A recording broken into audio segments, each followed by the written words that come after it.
দমের কাছে গেছিলা ওদিন ওই প্রোটোকল দ্বারা না গেল ওই যে বংশীপাড়া বুড়ুগলতা और मैं ये जो मजा है हिंदुस्तान के हर व्यक्ति को देना चाहता গ্যারান্টি দিয়ে কিসের ওষুধ গো? তার মানে আমি যখন যা কইছি যে পোকা মারা সবচেয়ে থেকে বিষাক্ত ওষুধ কি আছে হ্যাঁ সেলাইটা আছে পরে গেলাম কি ওষুধ কাল ভাবলাম ওস্তাদ দিল না, ওস্তাদ তো সবচেয়ে আমি তো জানি না ও। আমি তো কৃষক কাম করি না তারপরে সে কাল ভাবলাস নিয়ে যাও বললাম গ্যারান্টি তো কাহা গ্যারান্টি নিয়ে যাও কাম হলে পয়সা দিবে কাম না হলে পয়সা দিবে না হ্যাঁ তারপরে কি পোকা মরা নাই?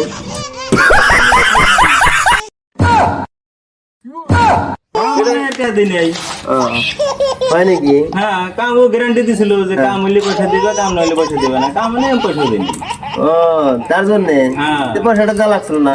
না ও যে গ্যারান্টি দিছে কাম হলে পয়সা দিবে না হলে দিবে না বাইসা না থাকলে তো পয়সা নিত না।